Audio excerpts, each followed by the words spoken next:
Hello, everyone, and welcome to the Tired Boys podcast. I'm your host, Justin. And I'm Aaron. Welcome back, everyone. We've got the Italian Grand Prix review and recap for y'all today. So, the usual suspects, some quick hitters, you work here, and then getting into some different discussions on the Grand Prix. But, Justin, it's good to see you. I'm looking forward to talking today about a pretty exciting race. Yeah, I would agree. As far as Monza Italian Grand Prix go, this was quite an exciting one. Maybe not so much if you're a McLaren or a Red Bull fan, but yeah, a lot to get into here for this previous weekend's race coming in here. So yeah, a lot to talk about, and excited to get into it. I know we have a couple of quick hitters before we get into the meat of the race here. If you wanna start there. Yeah, so I know we had talked about it on the last episode. So Haas owing the payment to Earl Colley, one of their former sponsors, potentially delaying them from leaving Zandvoort and the Netherlands to go to the Italian Grand Prix. The payment came through. They were able to get that all resolved. So no delays for Haas going to the Italian Grand Prix. It was just kind of one of those you got to wait and see, just to make sure they got things all situated. But everything worked out just fine. The bread man has been paid, and they're good to go. Well, that's really exciting. I mean, it is one of those things where it's like down on our, just like on the fan, on kind of like the fan sphere. They're the kind of things that like we don't really worry about, and if anything, it would just like mar what in our mind should just like, oh, like that shouldn't even matter, like we shouldn't even really know about this kind of thing. So yeah, happy that they were able to get the bread man paid, happy that the loaves will be there on time. But yeah, for fans, you're just like, all right, well, yeah, I would hope they pay their debts, and because I just want to see them in the next race, kind of deal. But yeah, the pumpernickel will be flowing, that's for sure. Yeah, and it was good for the Haas boys because they wanted to just rock 'em, sock 'em all over the racetrack during the race this weekend. Lots of Haas contact, but one of the other just weird things leading into the Monza weekend that I saw was during the high-speed test of the new surface and everything at the track. And I don't know if they do this at every circuit. It's just part of their like routine. But the safety car crashed out at Parabolica, went spinning off into the barriers through the gravel and everything. So pretty just like bizarre kind of hiccup in the weekend. But fortunately, everyone was okay. Nothing too crazy. But I'd always like wondered if there had been incidents with like, or maybe I had just never seen an incident with the safety car crashing out. But yeah, a funky situation there to start the weekend.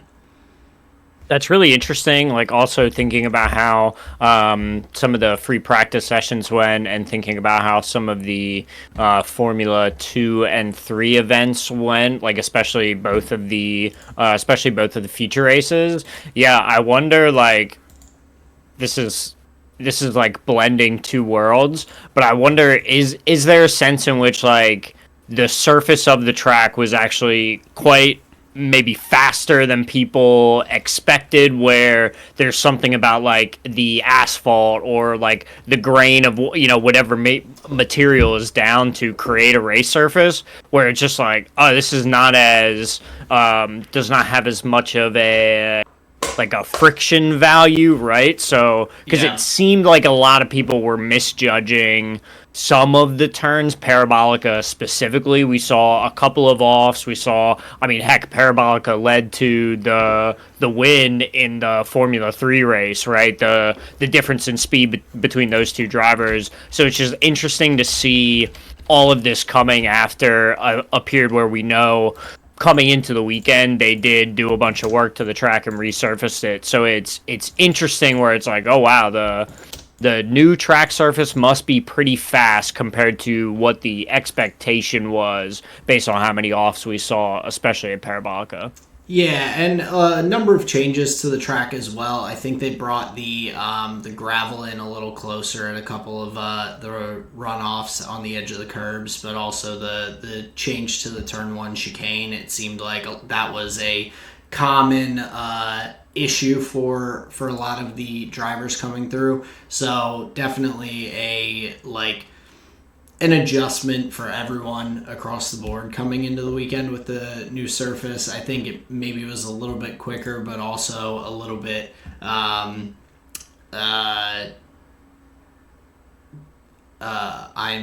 just my thought just ran out of my head, but quicker, but yeah, maybe a little less friction, kind of causing some of those incidents and everything, or just the speed being a little unanticipated by the drivers.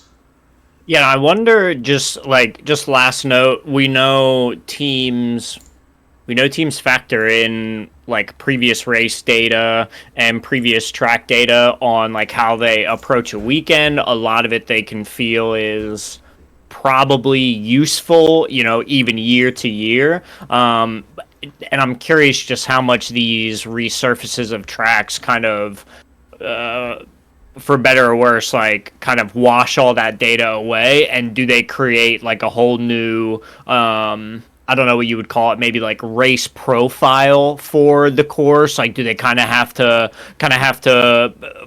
find their bounds in that regard? So yeah, that's actually quite interesting. Paying attention to, like you were saying, like the safety car drives around the track, and noting like, damn, even sometimes those guys don't get it right. Yeah, it's a weird thing. Like you never expect that to happen, but yeah, I think there's probably a number of reasons that they that could have caused that, or a number of different things. But yeah, getting into kind of more the meat of the episode, talking about you work here and new confirmed and unconfirmed signings and all for teams. Mercedes finally announced Kimi Antonelli as their second driver for next year, along George Russell. So the two of them, Russell and Antonelli, to be in the Silver Arrows for next year. And we did get to see Kimi briefly in the FP1 session, testing out his future Mercedes car and everything. Unfortunately, didn't last quite as long as I think everyone had hoped, but he showed a good amount of pace up until crashing out there in the first practice session. Well, yeah, it was. I'm pretty sure he only got one lap done, and then on his second lap out, he crashed. So I think he was like on pace for that first one. Tried to like replicate, and just pushed a little too hard. And it's unfortunate because like you lose out on all that time for him, for the team, but yeah, overall just like tiny mistake, big consequences kind of deal. But yeah, just like looking forward to see him more from the young driver. Obviously, he'll have a seat in 2025. Looking forward to see how well like George Russell plus him does. I have a feeling it's going to be not much of a contest. I don't know. Maybe my George Russell stocks are pretty high, but yeah, we'll see when it comes 2025 time. But yeah, it seems like Toto Wolff is quite high on the young individual. He was on the radio immediately afterwards saying like, "Man, it's cool. Don't worry about it." So yeah, Toto Wolff clearly has maybe a hopeful spot in his heart here for the young Kimi Antonelli. Yeah, and I mean the worst thing you could do is just blow up on the kid for a small mistake. Like, yeah, it's frustrating, disappointing for the team and for the garage to have to rebuild George's car, potentially lose parts and whatnot that they would like to have had for the car, but. It is what it is. I really think that it's. I respect it a lot that he was pushing the pace and really trying to find the limit there as a driver with very little experience in a Formula One car, just a couple of other test sessions that he's had. And I think it's admirable for him to send it like that. But yeah, just towed the line a little too far. But we've seen lots of veteran drivers make those same mistakes. It's just unfortunate especially when you'd like to see him get a little more practice. But looking at next season with him and George, one of the things that I saw going through Twitter was Antonelli has the first 3 races of the season that he has a shot to break Max's record as the youngest winner in Formula One history. So he'll be younger than Max was for his first win for Australia, China, and Japan next year. So that would be just like a interesting thing, because the Mercedes car does definitely have a lot of pace. They've caught up this season throughout the year to be in that mix at the top of the 3 to 4 car pile there. And so just a potential record out there for early on in the season that Antonelli has a shot at. Yeah, because it's not a goal from, years gone where you wouldn't know the driver anymore. You would effectively be able to take that record from a driver that's currently on the grid now. That would actually be kind of exciting. As we know, unfortunately, a lot of the record and accolade, achievement type stuff, unfortunately for us, the drivers don't usually care about that stuff. They just want to race and they just want to win as much as they can. Whatever nice little bit of context is associated is usually for us to nibble on. We care about that stuff more. But yeah, I mean, as a young driver to be in a position to possibly break a Formula One record, I can't imagine you. Well, how do you say, you would imagine he knows that it's, a possibility that he is a young driver, he would be coming in, possibly, but, how much is he dwelling on that? I doubt very much, Yeah. I can't imagine that he's really, really being I'm going after that one. But just based on pure pace and how the Mercedes car has picked up throughout the season and everything, there's definitely it's not outside of the realm of possibilities, but would definitely be an interesting record to break after Max set it a few years back now. But yeah, just some interesting stuff with Antonelli. I'm looking forward to him being on the grid. I mean, I know that we've questioned it and all, but now that it's officially decided, I'm excited for him.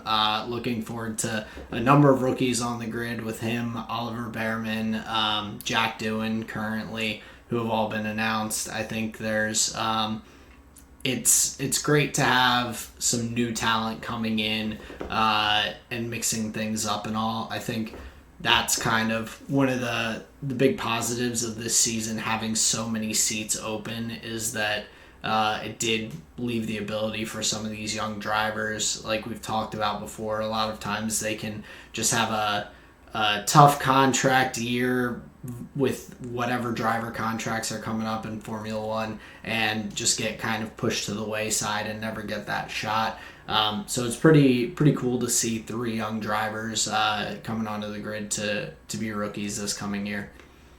Yeah, it's interesting thinking about when is the right time to peak for a driver. In such a long season, you kind of feel like, well, you have to not even peak. You just have to kind of build up to a level and just try and maintain it throughout the year. It feels like Formula One driving is less about hitting peaks and more just about hitting consistency. And the reason I bring this up is it's damn, to get to crack into Formula One from the junior formulas. They're probably not referred to as the junior formulas. Maybe in relation to Formula One, they are though. I'm curious. It's just got to be so hard, like to peak at the right time. If you're gunning for a seat in Formula One, and we've talked about this before, like you can't just be good, you can't just win, you can't just have the right connections. You also have to have those things plus be approaching those things at a time when other teams are going to have openings. There's going to be movement and shifting to where, like, you need, like, when you're closing the door on your Formula 2 career, you're really hoping that a Formula 1 door is, like, open that you can just kind of, like, Tarzan onto and, you know, and keep on moving. It feels like, I mean, there's only 20 seats. This clearly isn't a hot take. It just dawns on me every time we have this conversation of like, God damn, it is a little bit about luck too, which is wild for these drivers because like there's no way you can time this, you know, unless your parents are the prodigy maker, you know, extraordinaires where they've got the forethought, but Well, it's yeah, like other professional athletes, like if you are in hockey, for instance, like some of the top players that always come out, their birthday is like early in the fall, like just after the school cutoff date typically, or the whatever ice hockey like cutoff date they follow. So they're one of the oldest people in their grade growing up, and so then they end up being kind of the oldest of the U10 team and the oldest of the, so they're older and more developed than a lot of the other players around them that they're competing with. right. And similarly, or just the luck of a professional sprinter being born in the right time to be like the right age for the Olympics, or to be at their peak. Like maybe they're not quite good enough as a 18-year-old to make the Olympic 100-meter team for the U.S., but then 4 years later they're kind of past that like prime sprinting form, or maybe like kind of lose that form over time, have an injury. Like there are just weird timing things that I think come into play a lot, and this is one of those weird ones that's not dependent on anything with you, just like you said, what contracts are up at the right time.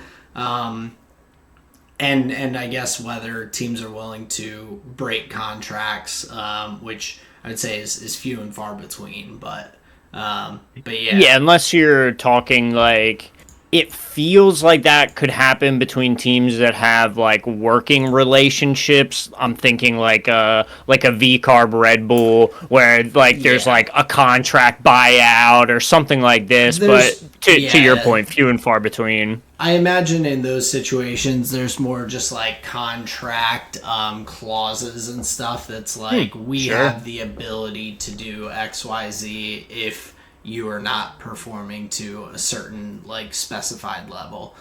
Sure. So, but yeah, just to close the point real quick, like just saying, like it's wild to think going into 2025 we're gonna have so many young drivers in seats where it's like usually it's just like a one trickle here or there that like we've seen coming in, and now there's gonna be like a true lump, like a true handful of them coming in. So yeah, just bringing up the timing thing to think like, oh, it's just wild. Now there's like it's gonna feel like a whole class of them coming in instead of like individuals. Yeah, the rookie of the year will have multiple people competing for it, as opposed to just like an automatic rookie of the year. If there's he's the rookie of the year.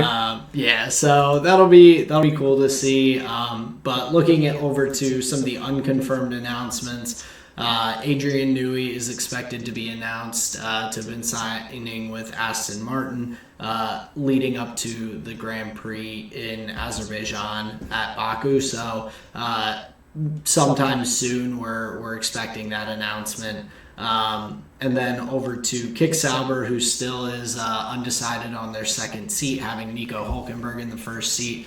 It sounds like Teo Porcher's name has gotten thrown back into the mix. I believe he had been in their academy prior to going over to IndyCar and everything. So I think he has some experience with the team. But then Valtteri seems to be kind of still in the mix, but not one of the front runners at this point. And then Joe, from what I was seeing, it sounds like is most likely entirely out for having a drive next year, which is it's a bummer. I mean, Joe has he's had some decent highs, and he has had his moments, but especially with the car this year for Kick Sauber, it's impossible to tell how good he is, and he's also struggled a decent bit just with pace throughout the year. So I can kind of understand it, but it's unfortunate with him not really having made some big mistake. Like, I think it's easier to rationalize when there's been some big mistake or something like that. Logan Sargent just having too many issues with pace and then crashing out cars and doing damage. Like okay, that was the straw that broke the camel's back. In this case, it just seems like he doesn't quite have enough to get them to re-sign that contract for the upcoming year. Yeah, and just like you said, it seemed tough over the last couple of years for him to have opportunities in the car that he was in to kind of separate him out from just a general like back marker conversation, and like that's going to be tough to feel like you have a product to sell, to other teams, because like you're saying, like they just don't get a chance to see what your like true ceiling is if you're being limited by like your car and the and the engine that's in your car as well. I imagine Joe will have somewhat of a pretty successful career in some other racing series, I imagine. Unfortunate that the kind of development time frame that what would you say, the development era of the team that he came into, they were just really on a low end, not really competitive, not really fighting. And yeah, as a driver, it's going to be really tough to make the most out of that. Yeah, it's just a tough situation, and really for whoever comes into that seat for next year as well, it sounds like it's going to be a potentially difficult situation for them, especially with Audi taking on the team in 2026. Audi, of course, had already talked about wanting Hulkenberg, the German driver, German manufacturer and everything. They wanted some of that home country tie-in with the drivers, so Hulkenberg's definitely gonna be there for the start of the Audi entering into F1, or I guess re-entering. But yeah, with the second seat, whoever comes in, like you're getting a 1-year contract most likely, and then having to really fight for that seat for 2026 as well. And that's just a tough spot to be in for the entirety of the year, which is why I feel like keeping one of the two drivers would be probably a decent situation if they can hang on to Valtteri. If they're not going to go with Joe, I don't think that's the worst idea to just extend the contract for a year. And Valtteri has been driving decently. I mean, he's been beating Joe consistently, even if the car hasn't been there to be very competitive. Sure. Yeah, so based on the performance, you would give it to... if you can only keep one driver, you would give it to Valtteri, unless they value something weird like, maybe Valtteri's towards the end of his career, even if it's just going to be a 1 year. Maybe we like keep the young guy, get the old guy out of here. Would that be the quote fair unquote move? Probably not. Being that he is the one driving better, like you're saying. But yeah, that's like really the only thing that I could see is them just kind of flipping it and saying like, well, build with the young guy, that kind of deal. But yeah, I doubt that's going to be the case with Valtteri doing better. Yeah, so the other options, like I said, Teo Porcher has been mentioned, but also Gabriele Bortoleto in Formula 2 has also been one of the people who's been mentioned, currently P2 in the Drivers' Championship for Formula 2. So having a very, very good year and definitely deserves to be in the conversation. If Kick Sauber wants to go with a rookie or a younger talent instead, and that isn't Joe, I think that that would be an interesting option as well. So they still have a number of names in the hat, so to speak. Yeah, and it'll be interesting to see which way they go. But overall, I don't know. It's kind of a situation where I think whoever the driver is in the seat isn't going to change the scenario too much. It feels like they've got to come up with like a better car solution, right? And just like bring up just the general pace of their car first before the driver aspect I think is really going to like make a difference. Yeah, there's a lot of work that car needs, but hopefully they will start that progress as they've been hiring people on to the Audi project and everything, and starting to build that team. Maybe there will be some improvements and push forward from Kick Sauber leading into that team change in 2026. Or maybe we'll just have to wait another full year of Sauber just being the back markers. But I guess we'll have to wait and see a bit more on that.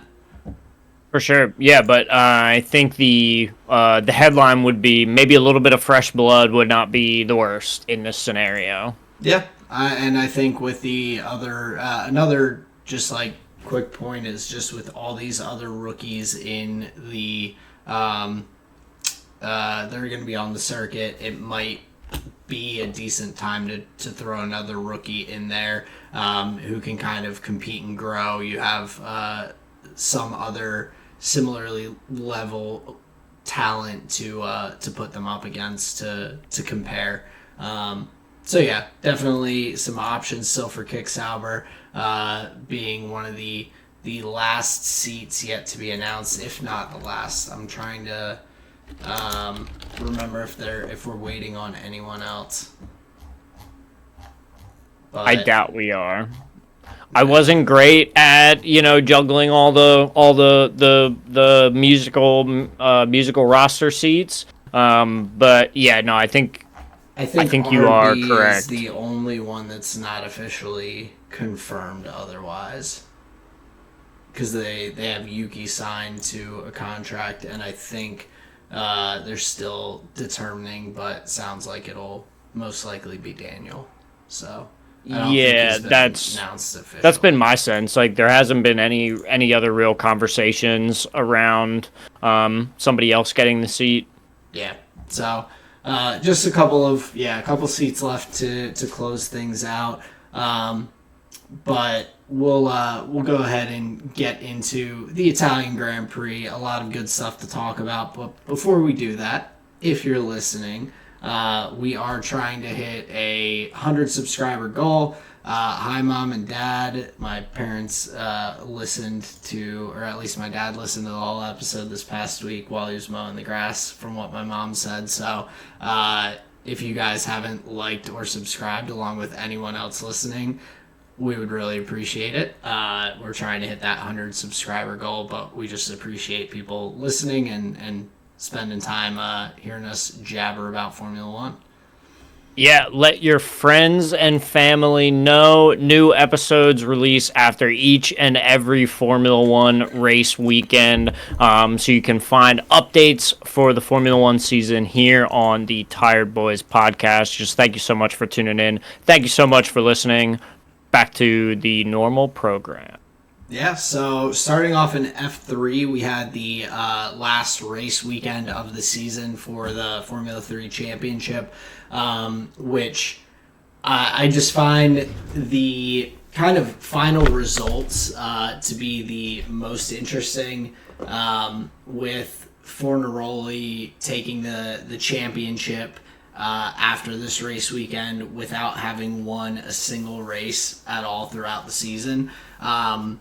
Just only finishing outside of the points on 2 occasions, both in sprint races, but having some extremely solid consistency across the year, along with some really solid races like the feature race this week coming in P2.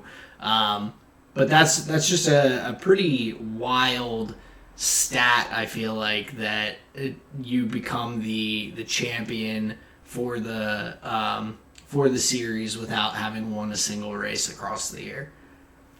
Something tells me though that happens maybe a decent amount in series that are where they're all running the same, like the same setup car basically. It feels like there would just be so much parity where every person is like at a potential to get groups of points like intermittently, I would say, and race wins coming like few and far between, and repeating like would be really tough.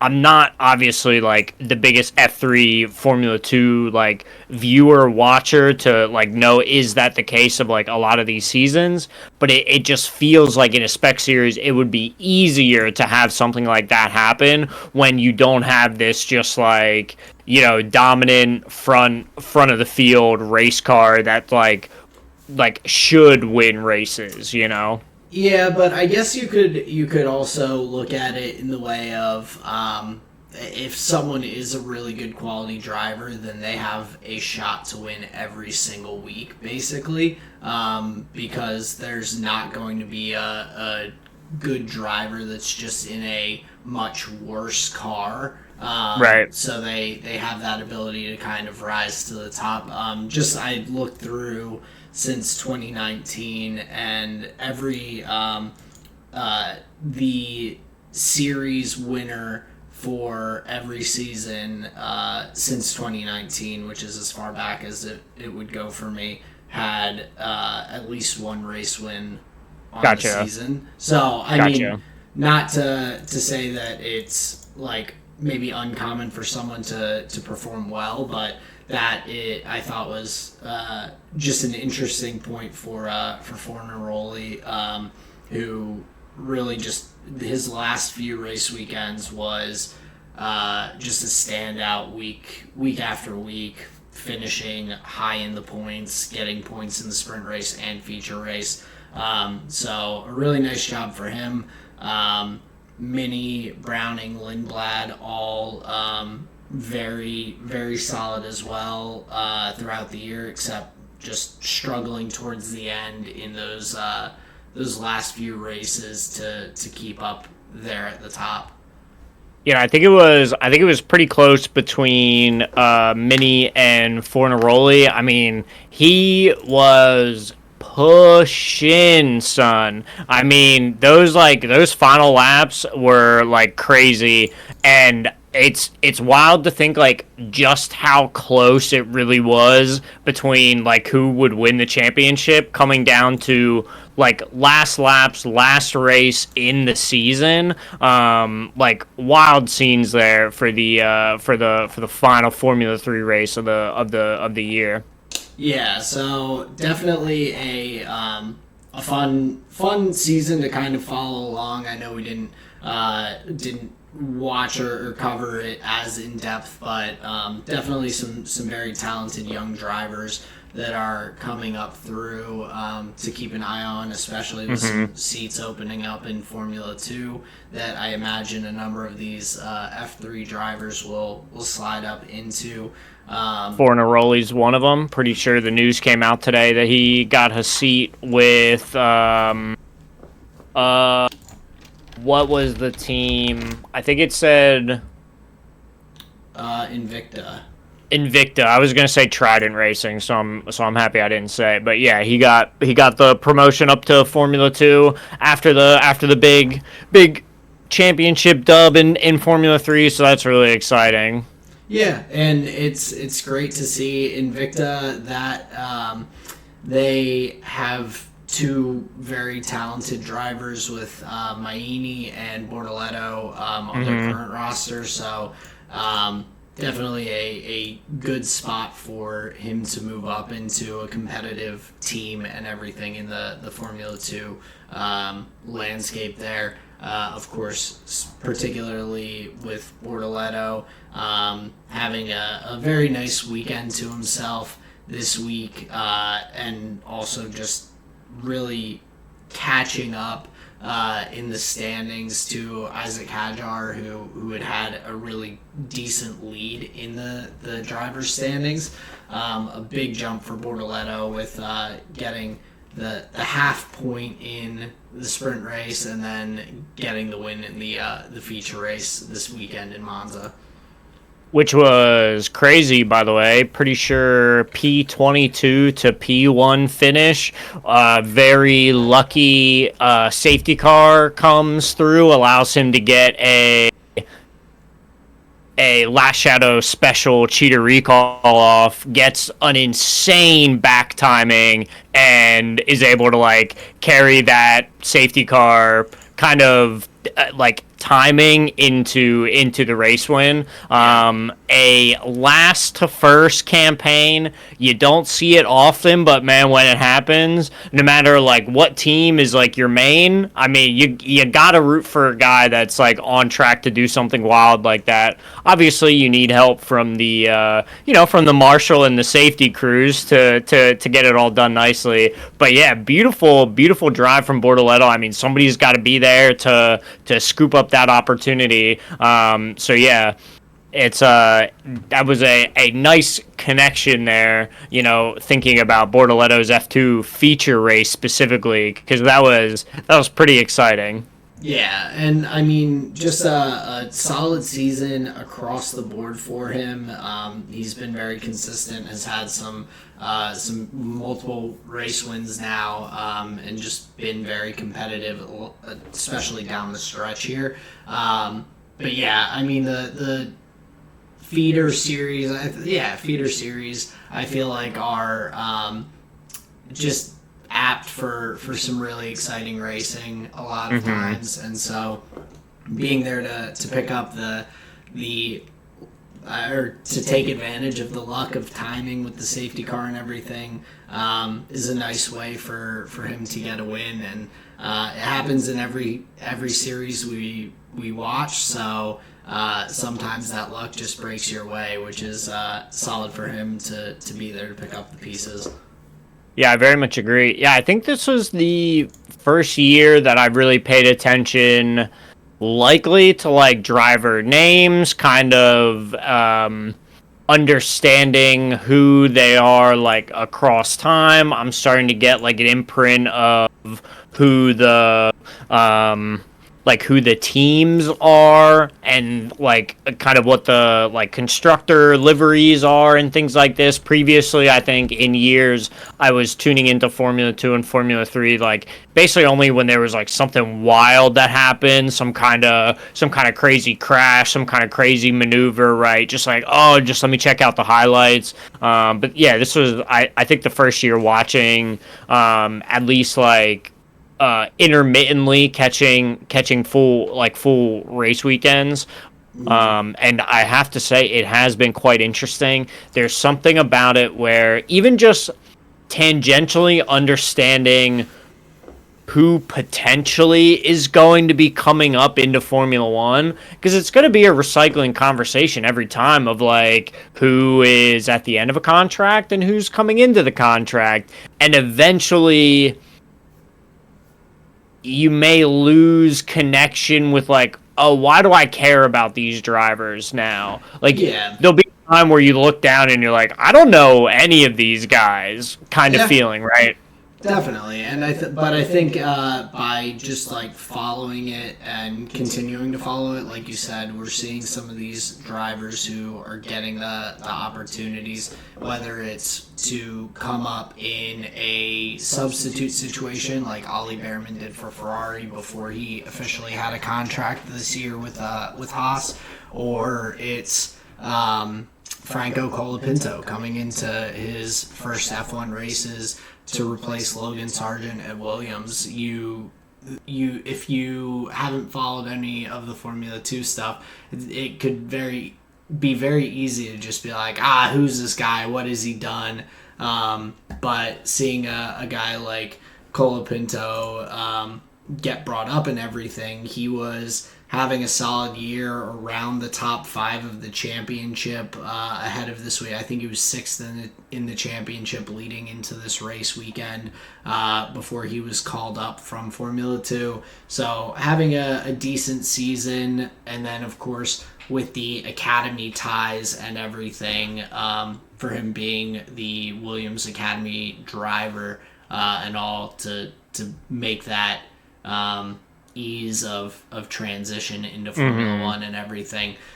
All that information helps with kind of understanding the scene and the landscape of Formula One as well. So I've enjoyed following along, and even though that was the end of the F3 season there at Monza, we do still have a couple of race weekends coming up still for Formula 2.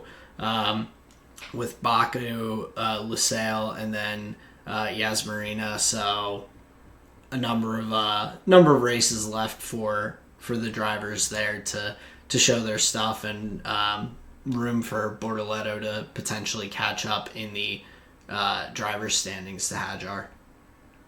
Where is, if you have the standings pulled up, where's Paul Aaron in relation to those two drivers? Because he had a tough weekend here at Monza, got a DNF there in the feature race, so not able to slurp up any points. Yeah, so Paul Aaron, he has slid down to P4 in the standings in the past, so at Spa and then at Monza. He picked up 2 points in the feature race at Spa, and then none in the sprint race and none in the sprint or feature at Monza. So brutal. He's still like in 4th by a decent bit, about 20 points over Jack Crawford, and not too far out from behind Zane Maloney in 3rd, but Maloney's picked up a good haul of points over the past 2 races that have propelled him ahead of Paul Aaron there. Gotcha. Yeah, man, this is what I'm talking about. Like that's why I smiled when you were like, you know, if there's a driver that's good that wins a lot. Like that's what I think's crazy about all these dudes is like it feels like they all are very, very strong and give anybody any kind of room, and like they'll, you know, they're making paces, they're running away with it. Because you know, if you hadn't tuned into Formula 2 for like 2 weeks, you come back and be like, oh, my boy Paul Aaron, like, where's he at? Oh, is he? Oh, no, he's 4th now? What happened? Right? So, yeah, like, you P2. Blink and it changes. Yeah, he's right. been in P2 That's what I'm saying. 2 weeks or before Spa, and then drops back to P4 in just 2 rough weekends. So, yeah, I mean, there's definitely a lot of good competition at the top. So, it's been fun to watch, and another fun weekend with the Formula 2. But leading into the F1 race this weekend, the Italian Grand Prix at Monza, why don't we jump right into the winners and losers for this week? Sounds good. I'll start off with my first loser here for the weekend. I'm just going to go Easy answer, just race winner, just really default here. My winner number one is Charles Leclerc and Ferrari. I think they did something very surprising. I think they did something that was kind of out of left field, and not just for the viewers, maybe not even just like for that racetrack, but I think to the other teams as well that they were in competition with. You could hear Zach Brown in interviews, the team principal for McLaren, or sorry, the CEO for McLaren. You could hear him in interviews being like, yeah, like we wanted to, but we couldn't get the one stop done. He's like, yeah, they did a great job. Yeah, we wanted to do it. So I think teams were actually caught off guard that they were able to pull it off. It felt like they didn't think it was possible. Most of the team's race strategies were the two-stop race. Which I think is what we've seen most often for Monza, if I remember correctly. But surprisingly, Charles is able to pull off the one-stop strategy, and it really like made the day. So Charles Leclerc, odd strategy, hammers in the laps consistently when it mattered. Like his lap times were not, they weren't like all over the road. He wasn't like losing pace anywhere. So I thought that was really solid. And then, I mean, think of the context, like the story. I mean, second win of the season, but of the wins that you could get, it feels like this is the one that would matter the most. Like the home victory for Ferrari. He's like, he's not the guy that's leaving next year. Like this win will be like carried through to next year in the Ferrari jersey. So this is a second like big context victory, big emotional victory. You know he feels it. So I think like there are so many angles that you could look at, but yeah, I think Charles Leclerc is by far and away just like the biggest winner on the weekend. Yeah, and it was it's just very it's just a very cool thing for Charles Leclerc to get the wins in Monaco, his home country, and then Like for himself, Italy yep. for himself with Ferrari. I saw something about the last time that has happened where the drivers like first two wins of the season have been their personal home race and then their team's home race. It was like 1984 with Ayrton Senna winning the Brazilian Grand Prix. I think it was 84. It was around there, but winning the Brazilian Grand Prix for himself and then winning the British Grand Prix for McLaren. So a pretty exciting just moment and year for Charles Leclerc. I know Ferrari seemed to be targeting those two races in particular once they knew that they were kind of falling behind in the constructors battle for the championship. But just electric. My first winner was just the country of Italy, because Charles getting the win in Monza, just the scenes there were unbelievable afterwards. Seeing all of the fans just flooding, just screaming the national anthem together. The giant Ferrari flags that were just blanketing the track and the fans there post race. It was electric. It was incredible. And they made that one stop work when it was not really anticipated. So huge props to Charles Leclerc and the Ferrari team on making a kind of a risky call, but paying off for them this week. Yeah, and it was interesting to hear the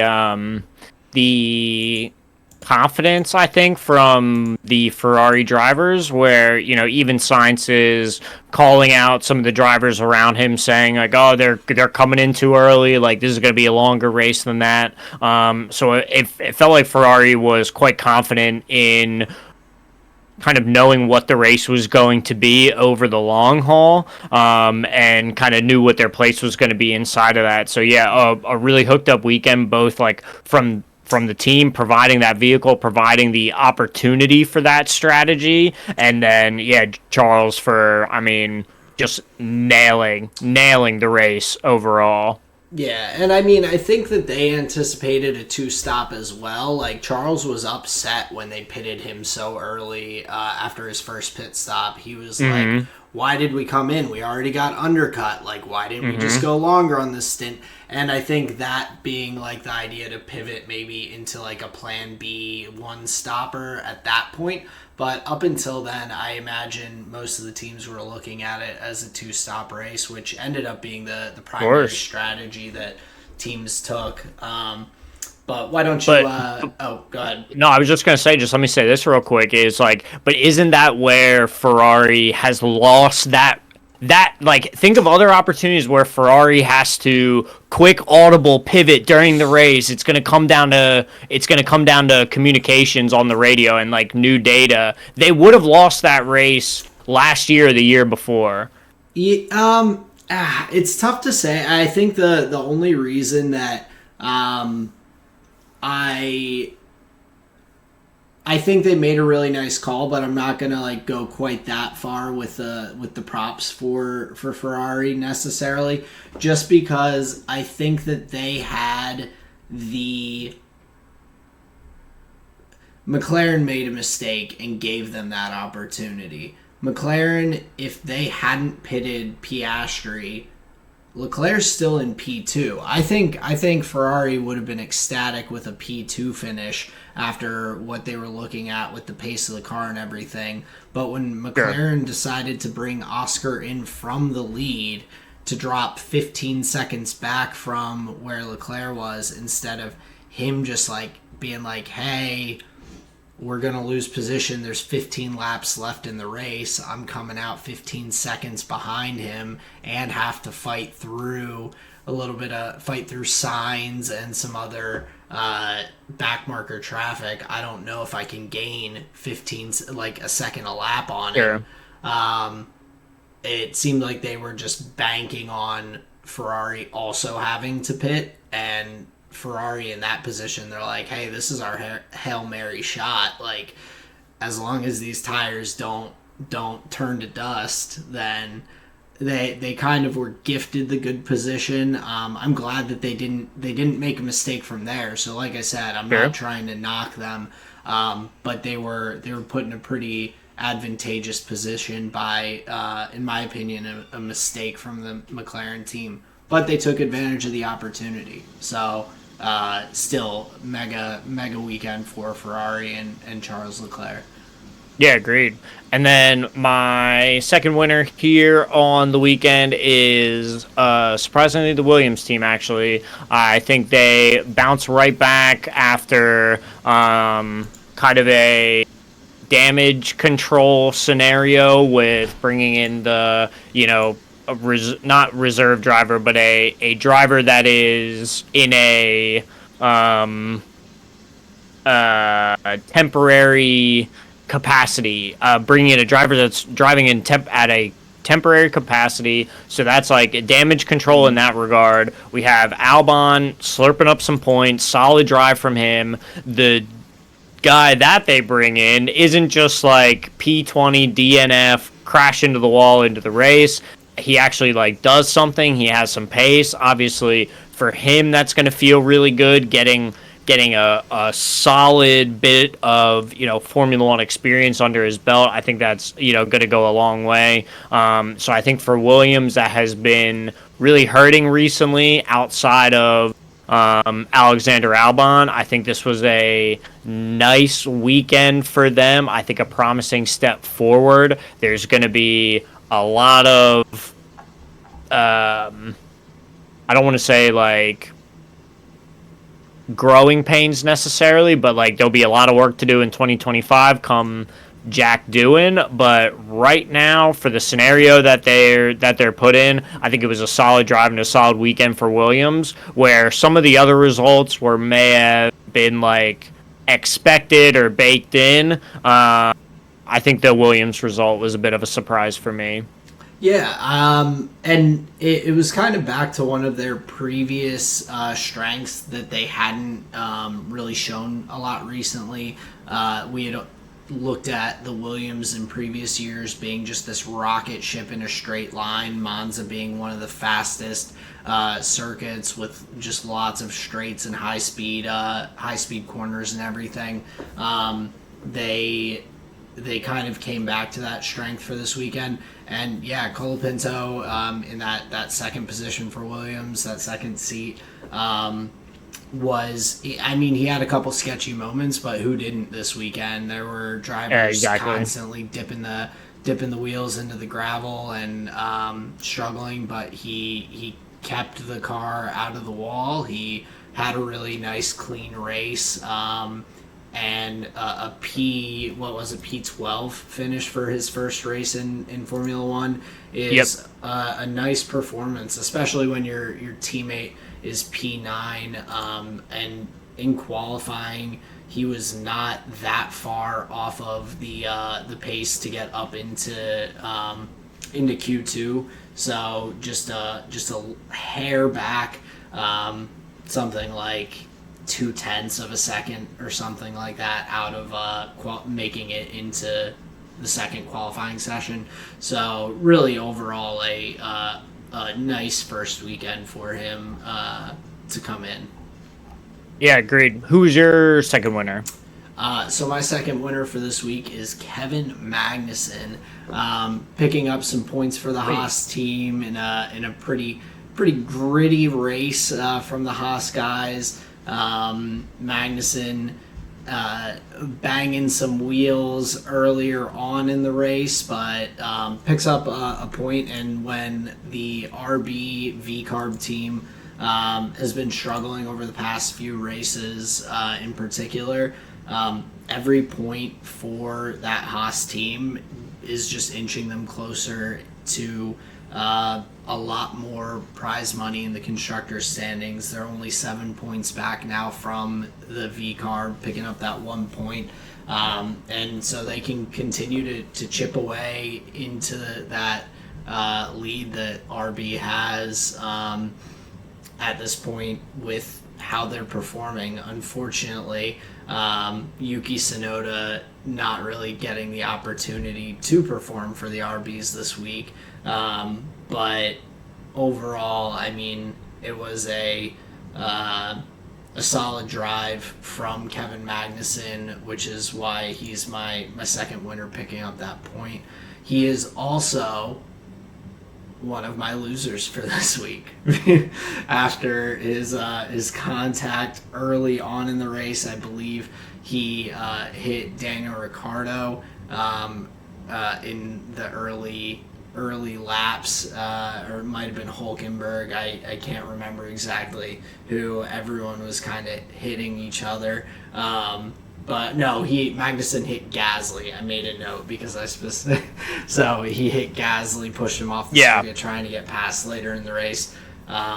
So he picks up that penalty point. He becomes the first driver in Formula One history to get a race ban by carrying too many penalty points. So he'll be on vacation this upcoming race weekend, but Oliver Behrman, his replacement for next year, most likely going to get that drive. I think would make the most sense for Haas. But yeah, Kevin Magnussen, one of my winners and one of my losers for this week with picking up the race ban.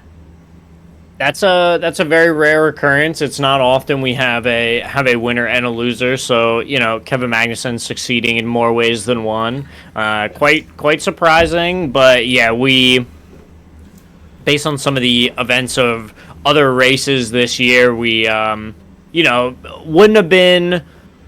If it was on your bingo card, we wouldn't have, doubted you for that. That would have been a totally fine bingo square to take and use. So yeah, that's a pretty funny one. One of my losers here for the weekend is the Red Bull squad on their main driver having some engine issues. Hearing over the radio, they had the engine mode turned down a little bit during the race, so kind of not dealing with a full power Red Bull, leaving Max in a position to like not really be able to fight in the opportunities that were given to him. It felt like he was able to maybe just puff out his chest a little bit, but ultimately just kind of having to wave drivers by. So unfortunate to see the Red Bull not really able to put up much of a fight in that regard. An area from the Red Bull that we do not usually see them struggle is their pit stops. We saw I believe it was like a 4.4 for Max on his first stop, I want to say, and you just felt like that just like ruins the race. I mean, especially thinking Red Bull as the pit stop record holders currently. I'm pretty sure they still have the 1.9. So you just think of them as like the best in the business when it comes to the pit stop aspect of the race. Red Bull really, really struggling in that regard. You just see the frustrations from Max as he's banging his steering wheel coming out of the pit lane. You hate to see that, and this guy he just wants to win, and a minute long pit stop is not going to help him do that. So yeah, I think big commiserations out to Red Bull and their weekend. Even Perez was like, he was trying to fight. George Russell was kind of giving him a run for his money. So even in the other battles that they had, Red Bull coming out on the not so great end. Yeah, and I mean, it definitely could have been worse, at least for Max in particular, on the weekend with Lando not taking advantage of the pole position and everything and finishing P3. Max only loses 8 points in the constructors or the drivers' standings against Lando. So that was more of just like a fortunate thing for Max. But in his interview in Dutch, I believe, with Viaplay, he was pretty animated talking about the race. He was basically like, well, the engine was not working, so that was turned down. Our tire degradation and balance was terrible, so that sucked. And he's just like listing thing after thing after thing. He's like, yeah, so it was just like pretty bad weekend. Like I got a bad pit stop. He's like, nothing really went right this weekend. And it didn't, but to kind of not take as big of a hit in the driver's standings is, I guess, a silver lining on those clouds. And it's just with Checo, one of my notes when I was looking like and thinking about the race was for Checo that it really, really makes it look so much worse that now is when he is being he's gotten some consistency back. He's like making it into Q3. He's finishing up in the points. He's not having these just awful races. But the fact that he struggled so much when the car was definitely the most dominant car on the grid is just brutal. Because those first 5 weeks of the season, Checo could have taken so much advantage and boosted Red Bull up in the constructors' standings, and now it's a little too late, unfortunately, for it's at least as it looks for the constructors' fight at this point. For the position that they're in like the development war. Yeah, I don't imagine them regaining that fastest car position of the grid to have that potential again this year. So unfortunate that Checo didn't take advantage earlier, but I'm glad that he's had a couple consistent performances over the past couple weeks since the summer break, not really making any big mistakes. And just kind of driving the car to what he can. just unfortunately with the car being much worse than it was earlier in the season. But yeah, tough weekend for Red Bull. Yeah, definitely agree. I think McLaren may have had a tougher weekend. You know, if you're on the outside or part of the commentating team. So, Aaron, because I know this is our both of ours number one loser. Tell me why McLaren was so bad. Tell me what happened, because I'm not sure I understand. So with the McLaren team this weekend, like I said, talking about Ferrari. First off, Oscar gets the lead early in the race. He's got a nice lead and everything. You pit Oscar potentially unnecessarily, thinking, oh, everyone must do a two stop, and then you lose him the race essentially by making that decision instead of waiting to see if the tires hold on and everything. You lose out on the race win there, with Oscar pitting him so late in the race and giving the net lead of the race to Leclerc. There's one mistake. The second mistake, and I just think that when you're in this position as a team, I do find it to be a bit of a mistake that they didn't implement some sort of more strict directives for the team. I'm not talking about team orders and, oh, well, Oscar, even if Lando is just dragging you back into everyone, just don't pass him. I'm not talking about that. But I mean, the move that Oscar made was phenomenal on lap 1 to take the lead. However, that easily could have been contact that took both drivers out of the race when they're in a constructors fight. I mean, they're wheel to wheel, practically touching, going through the chicane there, and also because of Oscar making that move, Lando gets a worse exit out of the corner. Gets passed by Leclerc then and there, is fighting dirty air the rest of the race, where if they say, okay guys, like, just keep it tidy through lap 1, we'll push together, and then like once we have our cars a little out in front in P1, P2, then like have at it. Okay, so then let me stop you right there. So what's the difference then? Because that was the angle on the broadcast, and I'm really truly, like, I'm not even like coming at you. The difference between letting them like battle later on and not the start. Yeah, kind of. Like I understand the jeopardy of like turns 1 through 3 on lap 1, no matter who you are. Like that's just really tough.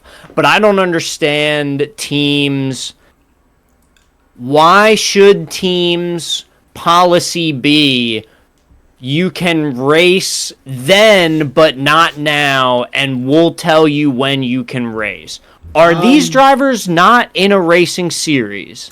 No, I mean, and I think that's the catch-22 of it, because I think it's more of a what do you prioritize, and so in my mind, from the team side, from McLaren's position, they should be prioritizing the Constructors' Championship. Max is so still then, way who cares? far out in the drivers, so because Oscar making that move cost Lando a position. Instead of them being 1-2 and having Oscar be a little bit of a shield for Lando, he compromised Lando's exit in that turn, and Leclerc got the better run, gets past him, and then Lando is just stuck kind of in the dirty air of the Ferrari for the rest of the race. He's never able to make it up. And so maybe that's also a little bit of a hindsight's 2020 kind of thing where, like even if Oscar gets this great jump and gets past Lando, you don't necessarily anticipate it causing Lando to lose an additional position there. But I think if you're prioritizing the team championship and your drivers clearly set their positions in qualifying P1 and P2, like you try and keep it tidy, let them both get away, and kind of secure yourself the maximum weekend in the constructors. I think that's why, from the McLaren side, I think that should be the priority, as it's not about, oh, like, get Lando, because there's the other position of like, oh, Lando is still technically in the drivers championship fight if like Max falls off a cliff, so you should prioritize Lando. I'm not saying that by any means. I can understand why people would want Lando to be prioritized and everything. Sure. And I think that that's also a reasonable thing to look at. But when it comes to the constructors fight from the McLaren team, like if they're the ones giving the orders, it should be, in my mind, about prioritizing maximum team weekend, which having your drivers just both be out front running away from everyone gives yourself a better shot at that. Yes.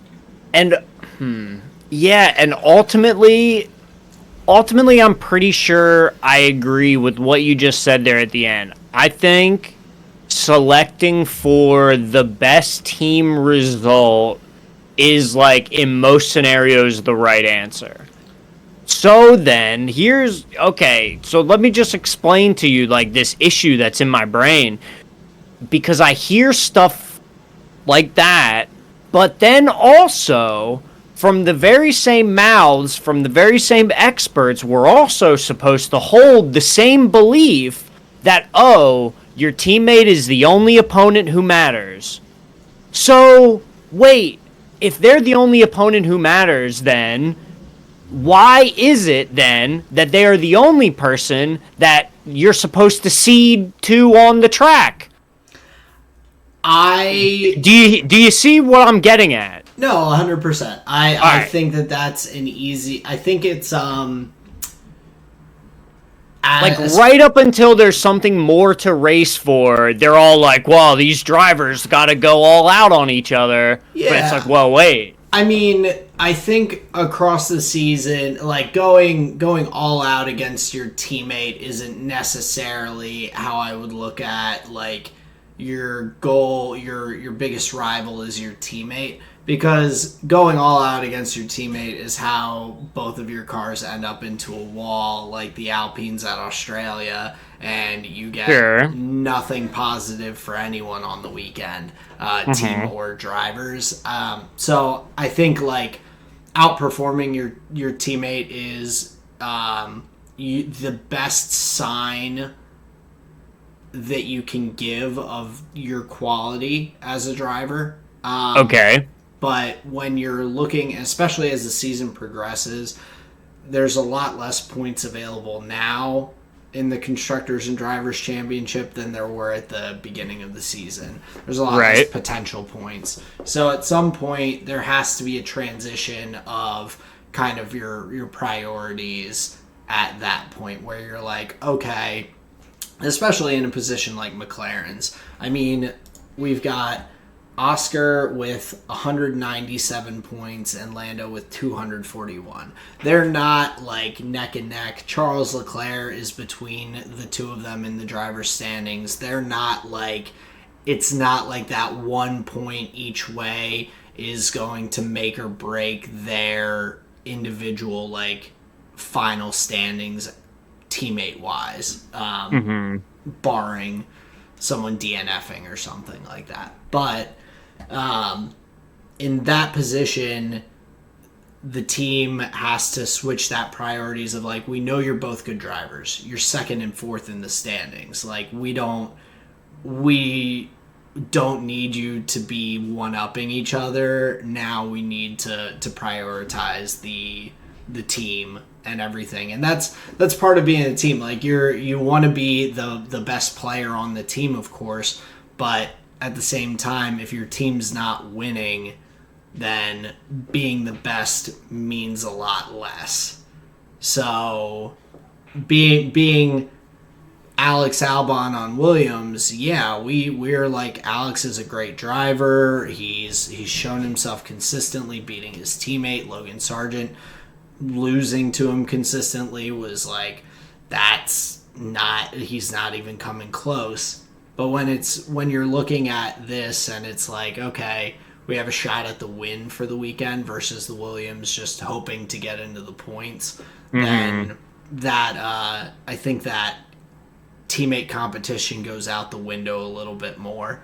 So yeah, I definitely think there's a dichotomy of like of I guess reasoning behind what everyone's saying, and also from the side of some of these pundits like Nico Rosberg. Like Nico was like also upset for Lando not being prioritized because he is still in the drivers' championship fight with Max, and well, then Oscar should have given, at the very least, Oscar could have swapped around with Lando at the end. What's the difference between P2 and P3? Lando gets a couple extra points in that drivers fight.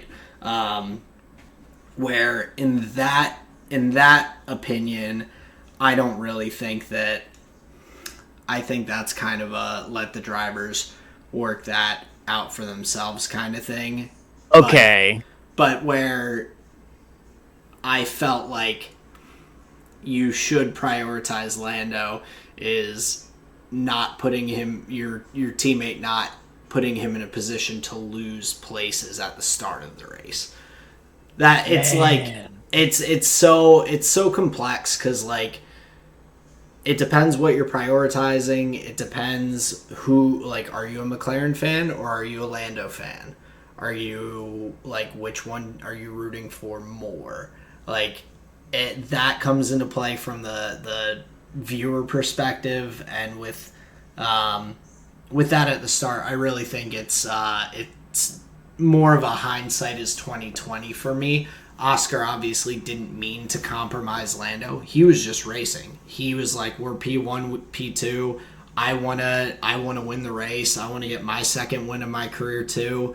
Yes. And so, like, but then looking back, seeing Lando get a bad run out of the corner, Leclerc gets by him. It is a detriment to Lando's entire rest of the race from lap one. I can see why teams would be like, oh, well, after seeing that, maybe we should think about this a little or prepare a little bit better going into upcoming races on if we're in this position, we should come up with a game plan of what to tell the drivers to do. Because look, this lost us 9 points in the Constructors' Championship by sliding to P2, P3 instead of P1, P2. Okay, so and this, like, therein lies, partially therein lies, like, my problem is it took us all of that to, like, parse through. It's contradictory so much. Well, exactly, which it drives me nuts, and it strikes me like a stone in the face when the experts who are bringing us the race, they say very reductive things like that, and it's like, wait, like, no, you're so definitively they're like, this is what, and it's like, no, it's a super complex, like, right, because if you look at, like, okay, take what they just said to the logical conclusion, and what we often argue against is what you find at the bottom of their point, which is they actually don't want people to be racing at all. They just want, like, their driver to be, like, I'm going to use the word like given a really nice position, right? Oh, yeah. So it feels really disingenuous when we hear those points on the broadcast where it's like Piastri ruins Norris's race by racing him. Beating him, like, yeah. Yeah, it's like, oh man. So I really struggled with like, okay, like I get the race strategy thing. I get like, believe me, there's a lot of it that I understand. But I was really struggling to see like how they lost it right in the beginning. Like you were saying, there would have been so many other factors that lead to it, and I think it's really disingenuous every time I hear this like racers aren't supposed to race. Rhetoric is the term, and it's like I cannot abide by this. And it's because ultimately that's what we're there to see is wild moves, because the more you want your racers not to race, the more that move from Piastri stops being anything less than spectacular, and it was really spectacular. Like we would see a move like that in the Max versus Lewis years and be like, damn, best race all year, give me the next one. And we have that now between teammates, two drivers who, I mean, come on, we've been waiting to see Piastri get these opportunities, right? So again, like you're saying, it depends on what lens you're looking through. But come on, man. And you feel me? Oh, 100%. And also, it's like multiple people on the same broadcast can make these opposing, conflicting, like, this should have been XYZ, and they don't match up, but because they're talking about slightly different things, they never really debate it or get super, like, kind of explain that, like, or have that conversation of, like, okay, like, why do you feel like McLaren should have prioritized Lando, had team orders, like, don't pass Lando on the first lap, you two work together to build a gap to the field and everything.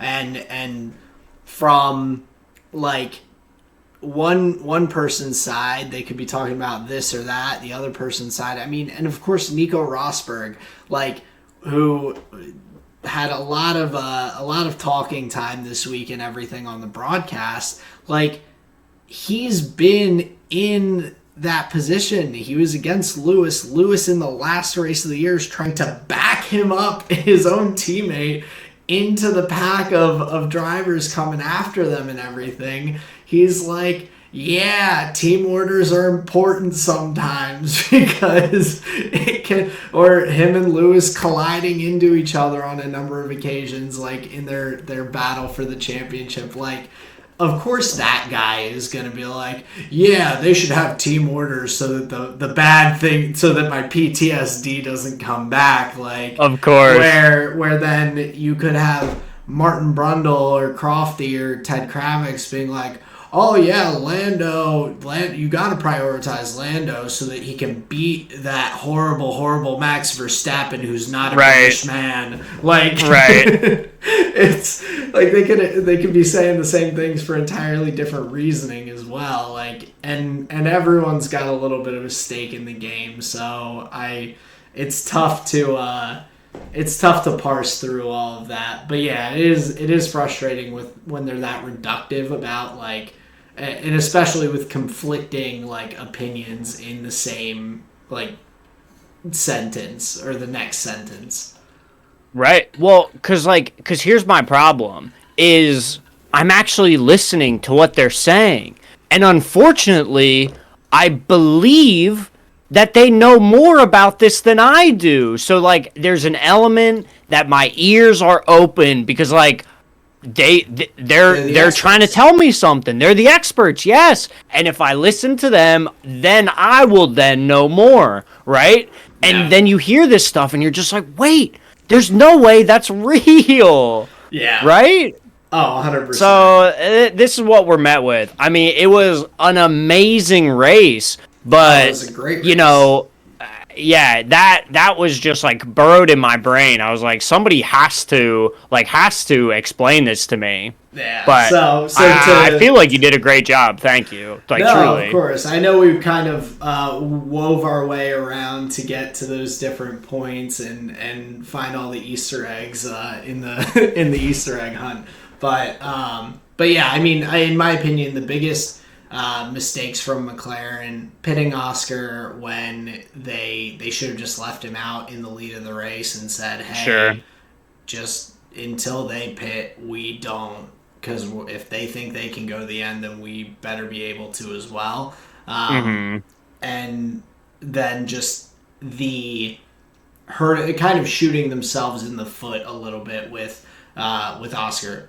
Best move of the season, in my opinion, so far. In terms of a pass, and so a great move from Oscar, just detrimental to Lando's race and for them maximizing the weekend for the team. So Sure. So what we actually find out is McLaren just has to do better. Like, it's actually like race prep and preparing for like. Okay, maybe that's not exactly right. Maybe they I think are that's a fair way to say it. underappreciating. Maybe they're underappreciating like how few points they really need to close the gap. Where maybe the fan perspective is actually like, oh, like they're so close, like why aren't they just, they could have more points if they just, so maybe that's the feeling kind of deal. But yeah, just And even in the prep, like maybe they had a conversation of, okay, you're P1, P2. If Lando, if you don't get a good start and Oscar gets a good start and gets past you, you guys like just like hold. Sure. But maybe they didn't talk about like, oh well, like things stayed P1, P2 through the first corner, through the second corner. There, maybe they didn't go, oh well, what if out of turn 3 Oscar gets a crazy run on you, like that. It was just something that happened. And so yeah, maybe a little more prep in terms of like, hey, like this is the overall like team strategy and game plan, like be nice to each other so we get the most points. Maybe that shifts the decision making in future races. But Papaya rules. Papaya rules. They sound a bit flexible, but to move along into, I guess, just some of the other notes, we of course talked about the Williams team picking up points, Colapinto's drive and everything. A really rough weekend for RB. Ricardo hit it, getting running into Hulkenberg. Hulkenberg goes and tries to exact his revenge, but takes out Yuki Tsunoda instead by mistake. And just so the RB team getting hit with the penalty, Ricardo not finishing in the points. Not that he did poorly really outside of that with the P13 finish. That's not bad for the team, but Yuki being out of the race definitely stings a bit for them, especially with Haas picking up a point in that constructors fight there. Yeah, I would tend to agree. I think at this point, the any DNFs are going to be really detrimental, or at least like you're likely going to notice them more. I feel like an early DNF or two by the end of the season, you don't really, it's going to feel like you may not be missing those opportunities too much. But yeah, as the opportunities dwindle and some of these teams looking up or back to the next slot, that's going to mean, big difference on what they're going to be able to do in the following year. Any points and positions that they make up now will affect basically like how much capital they have available next year to be able to like put back into the car and rosters and things like this. So yeah, obviously every team is going to be wanting to have the best results that they can, every weekend. And yeah, seeing a DNF for our boy Yuki is no fun. Yeah, not exciting, but just across the board, I don't think there were too many other notes that I had. Mercedes had a quietly decent weekend with the P5, P7. Obviously, not what you would have hoped for, as they had this like strong trajectory early on in the season, to be kind of down a little bit out in that top four, kind of slipping away from the front. But overall, I mean, they had a better weekend than the Red Bull team. They're making sure that even if they have the third or fourth fastest car on the weekend, that they're still maximizing kind of their positions with their finishing positions there, and even with George having a little bit of a rough start and a couple of little hiccups through the race with the lock up at turn one and going through the little runoff area, the little zigzaggy path there. Still finishing P7 and being up whereabouts he should have been is not a bad weekend for the Mercedes boys. Dude, you got to respect George Russell for hitting every bit of that, little slalom bit. Because you saw in the F2 and F3 race, there were scenarios where those boys just crashed straight through those bollocks. They didn't even care. They just drove right through them. So yeah, definitely safety rules out there for George. So he did the right thing. Didn't end up being punished for it too hard. Obviously, just to tag on that, the moment from Perez where Russell gives the place back and then just like immediately starts racing him again, as though there's like some rule against it. He comes on the radio and is just like, very not happy about it. So that was pretty funny. But yeah, man, I would agree. Mercedes seemed to be like just by and large the third best car on track, and they seem to be holding to that pretty well, which is solid. Yeah, so overall, yeah, not a bad weekend for them, but I don't think I had too many other points to really hit on that were big highlights from the weekend, unless there's any final notes you've got here. I just get heartbroken every time I look at, like, okay, here's the dilemma that I have literally every weekend. I go in and I'm like, I think Alonso is pretty great. Let me tune in. Let me see how the Aston Martins are doing.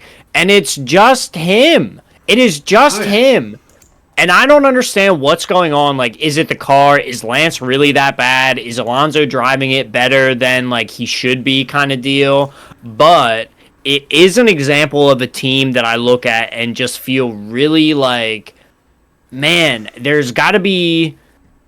It feels like a team of like two different paths, right? Where they don't feel cohesive at all, really. The split between Alonso and Stroll is always like +6 or +7, no matter what weekend you look at. The weekends where Stroll is getting the better of Alonso, I don't think there has been. If there has been, it's like once or twice, right? And that's probably because Alonso DNFs. Like, I really enjoy Alonso. I believe him to be quite a strong driver on the track. It's just unfortunate. It feels like they are the front to some mafia thing, and they're just supposed to drive cars as like, the thing that they're doing to make people believe they're an actual business. But all Alonso wants to do is actually drive like a real race car. But Stroll's just happy dealing cocaine. Yeah, Stroll is, who was it? Someone was like, I think it might have been Oscar in one of his post-race interviews, was like, Stroll was out there like he was go-karting for his first time because he was like ignoring blue flags and everything. Yes. Marker. I mean, Stroll finished in P19, I think. Yeah, finished. He got beat out by both of the kick Saubers, which is how you know it's terrible. But like, was he napping? Well, in this season, Lance Stroll is P10 in the driver's standings right now. He has 24 points. He is only 2 points ahead of Yuki and Nico Hulkenberg with the Aston Martin. Fernando has more than double of his points. He has 50 points to Lance's 24. Last year, which we have similar, Lance Stroll P10 in the standings, 74 points. Gasly and Ocon just about 10, 15 points back from him. So a couple of guys nibbling at that P10 opportunity. And Alonso with 206 points to 74. It's not even close. Dude. It is such a... It's a farce almost in my mind that they're even like... It's so frustrating for them to be like, yes, like we got Adrian Newey, we're gonna build this rocket ship of a car, and we're gonna go after Max Verstappen to replace Fernando Alonso and drive next to Lance Stroll. It's like that's what I just imagine being this like master plan. They're like, yes, so when Fernando retires in a year or two, we swoop in and get Max to replace him to drive right next to our good boy Lance. Lance is just gonna be driving in F1 until he passes Fernando's like record for most laps raced. Like that's how long they're gonna have him out there driving, because that's the way that he can beat Fernando, is when Fernando's been retired for a decade. Lance passes him in most laps raced. Dude, that's such a funny vision to think of. Just like shooting so high and willing to spend so much money just to be perfectly average. Just no P10, baby. Like, yeah, man. They get Max, and Max is winning like constructors championships, and then Lance is in P10 with a couple of guys right behind him.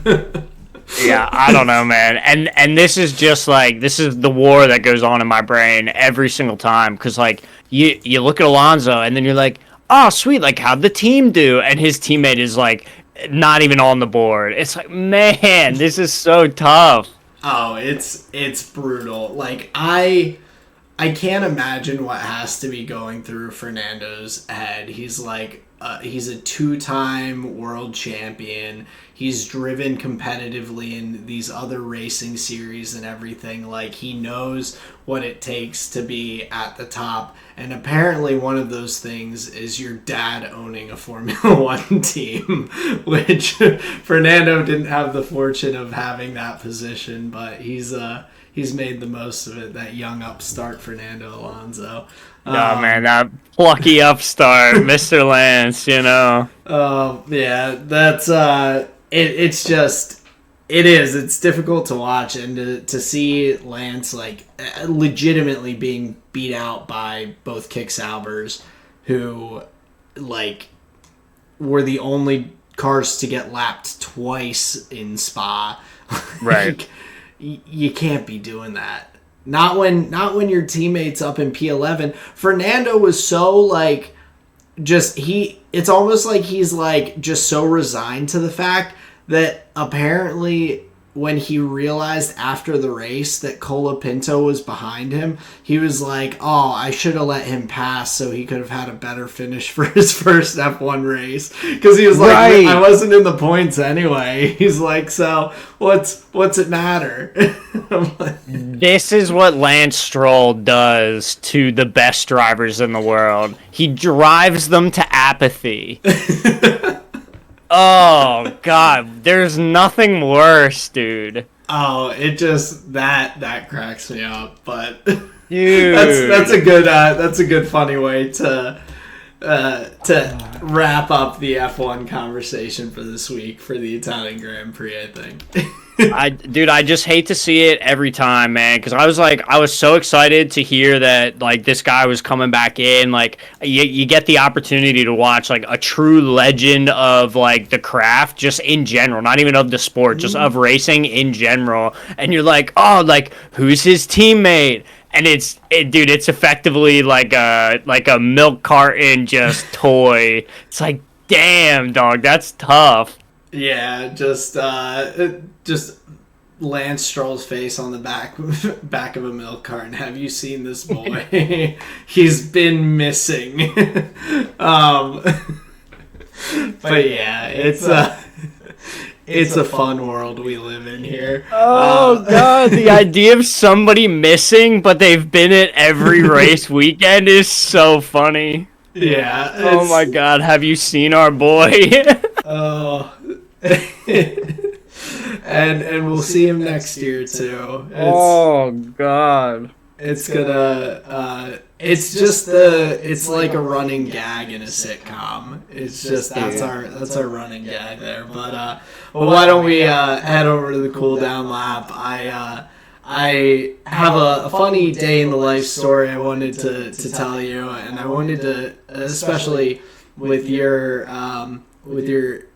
career history, having been a delivery driver. I know you've seen some funny, interesting things, but I just this past week, it was like the day after, it was like Thursday, maybe Friday, after we had recorded last week's episode, and I was like, I texted you, I'm like, can we do this segment for the cool down lap? Because for sure, yeah. Colleen was dying laughing. I still think it's hilarious, but I'm going around doing some door dashing. I had taken off my like work days at the end of last week just to like recover and everything from jet lag and whatnot.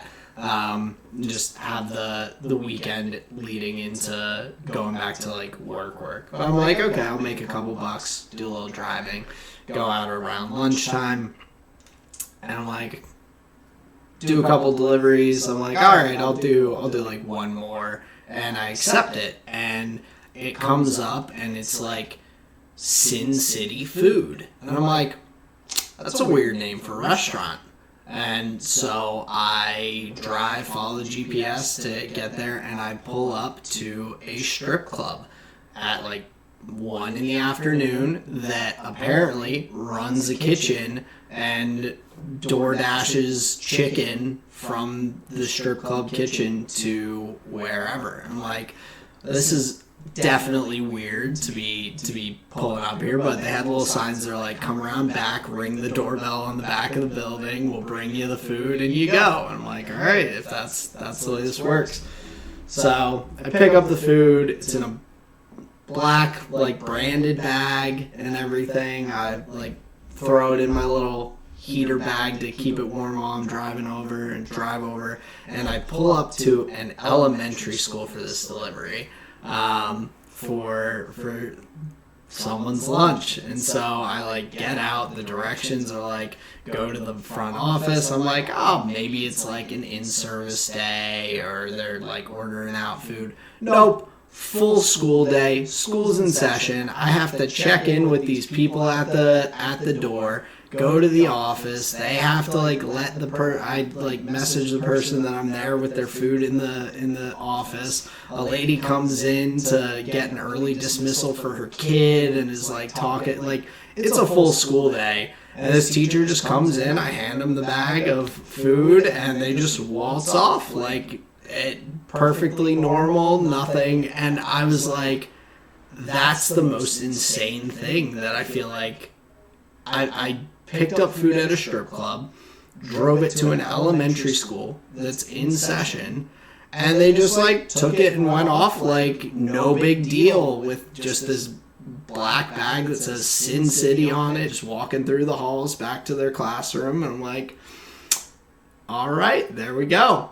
But that is that's my story. I found it to be just bizarre, very funny. But yeah, a weird delivery for my cool down lap this week.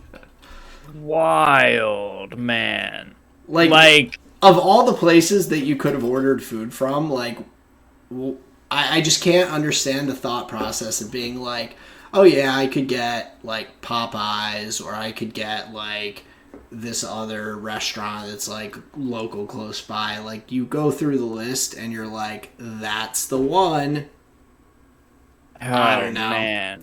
Like, okay, so my first thought is like, okay, I mean, maybe my dude just knows like this is where to get chicken. It's like, okay, not well, a dude. It was a female teacher, which makes it even like, whoa. Sorry, that was a big part that I missed. Yeah, I wouldn't have guessed it would have been a female teacher. Like, that's even wilder. So that just tells me then that that is just objectively the best chicken spot then. It might be. Yeah. But I was like, Wild. yeah, that Well, was probably I'll tell you an this important one. detail. I don't know if I ever told you, but one of like my regulars was a sex shop. So I would have to walk in and see the various toys about, and I would just drop the general so's. He's like, "Hey, what's up, man?" Just get his Chinese food and you're on your way. But Yeah. it's like I shouldn't be the one feeling weird about that, but it definitely made me feel weird.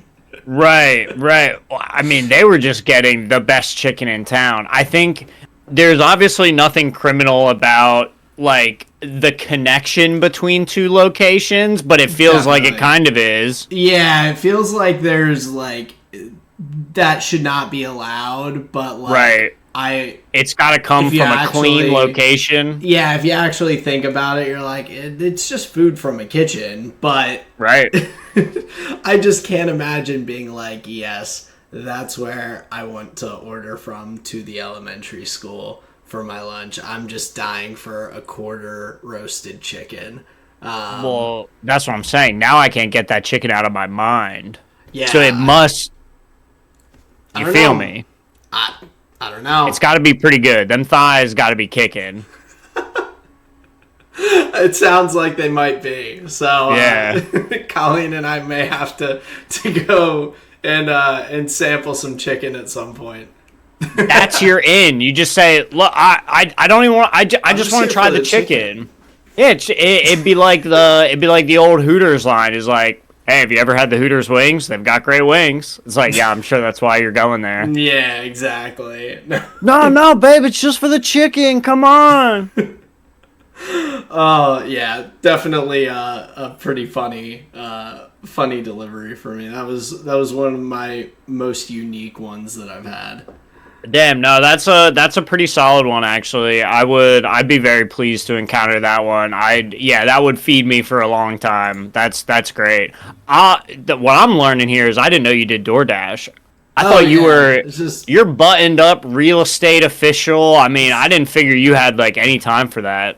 no, it's like I'll do like an hour and a half here or there usually if I do it just to make a little extra cash, especially with all the wedding stuff. I was like just trying to pay stuff off and was like, well, I'm home. Colleen was working on Friday. I'm like, got nothing better to do than go drive around a little bit.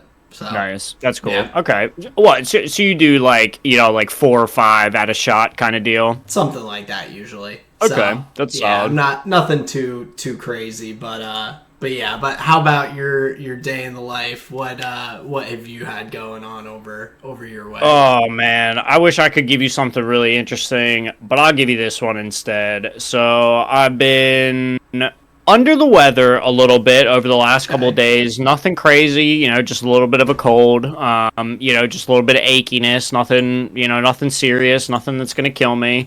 Unfortunately, but over the time, over the weekend, just kind of resting, just hydrating, things like this. And this is how insane my brain is. I had 2 cards in a commander deck, and they go together. If you have this card and the other card, you can effectively say, I win. But the other 97 cards that are in the deck are, like, kind of boring. I have other copies of them, like, in other decks. So the idea is, like, the deck idea isn't that interesting. It was just, like, housing a couple of cards that I liked, basically. Okay. So part of my weekend was finding, okay, where are these cards going to go? Those 2 key cards, and then basically picking that deck apart for parts and filling in deck holes that needed filling, right? If I had an Okay. idea but it wasn't Yeah. almost there, like I'll use these cards and say like, okay, these like will work better than what I had. Right, because you couldn't just slot those two cards in, and if they need you to mill your deck or something like that, or be able to go through your library and all, like if you don't have stuff in that deck to do that, then it's just like a waste of throwing Right. them in. So Right. So just wanted to kind of improve on some ideas that have been working for a little while and just kind of like just tuning them a little bit in that taking apart a deck that I knew if given the opportunity to play Commander, that would not be one of the decks that I would rush to play. okay, And I just have to be aware of that and say like, okay, if I'm going to be spending my time with full other deck lists, like, well, can there be another home for these cards? Can I do something different with them? If I know, like, I'm probably not really going to play the deck. I know I've played it once or twice. It was okay, but whatever. Let's see what else we can do. So those were the ideas that I was kind of working on while I was feeling a little under the weather, and that always just really brightens my day. It feels like just time just flies when I'm able to just kind of picture my deck list and like the strategy and wonder about cards and this and that. It just really helps kind of on days that I'm not feeling so great. But while I was tinkering, I was listening to a new recommendation, new JPEG Mafia album, the one that you told me about.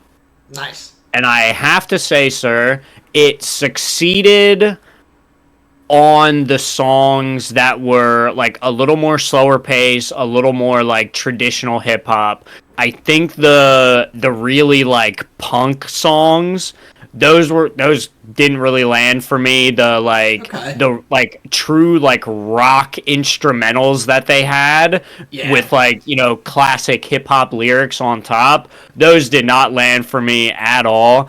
But there were some, bro, especially the Vince Staples Yeah. song that they had. Did you realize the sample that they use in that song is the sample that Vince has on Big Fish Theory, the song that he has Future No, featured in? I did not So they're realize that. yeah, so the song is repurposing an old Vince beat and just making it something totally new. Oh, that's sick. I like that. Yeah, dude. So when I heard that, I was like, "Oh, I'm in all the way." So that's the song that I started with, and then I kind of picked apart from there. But dude, some of those slower pace, more introspective, where it feels like he's just like kind of talking to you in the microphone. Those are like, damn. Yeah. Those have a vibe, right? But yeah, overall, I think the album was solid. Some of the tracks missed on me, but whatever. That you're gonna have this.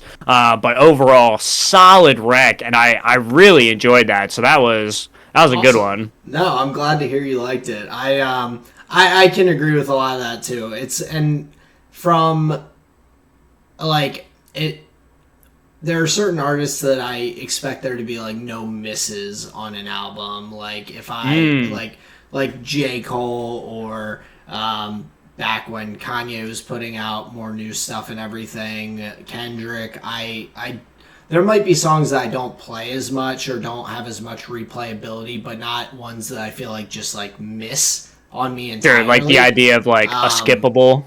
yeah, like it Mm, maybe not like I feel like when I listen to those albums, I don't skip songs if I go back right. and listen to albums in their entirety. Um, but with some of the like more up and coming or like slightly smaller artists and everything than some of these massive artists, like the album being like solid as a whole, even if there are some of those songs and everything, I feel like I appreciate that a lot because you can see that there's still a lot of talent coming in from that, even if some of those songs, like you said, miss you particularly. So yeah, solid album. I'm glad you gave it a listen. Oh yeah, for sure. I mean, I do not take those things lightly. Clearly, like, it's being told to me for a reason, and if I can take the time out, and enjoy it, and then also give it back to you, that's always fun. Because now you're able to learn the little bit of production and repurposing a Vince song. I think there's always something to be learned in that regard. So yeah, solid album from JPEG Mafia. But yeah, that will bring us to the end of this week's episode. Closing down the cool down lap. I appreciated your DoorDash story. We had a solid Italian Grand Prix. Let me just run through the results because I don't think we said it. Obviously, we had a Charles Leclerc P1 for Ferrari, Oscar Piastri P2, Lando Norris P3. We've got a break going into this weekend, but we have Baku up next, I believe, coming on the 13th. So join us after that for a fresh new episode. Just want to thank you all very much for listening, and we'll see you on the next one. And then any words from Aaron? Yeah, thank you so much, everyone. We really appreciate it. Hope you enjoyed the episode and our stories there at the end. We'll look forward to catching you guys after Baku, and we'll see you after every race weekend. We'll be here. You know where to find us. Thanks a lot, everyone. Peace out. You know where to find us.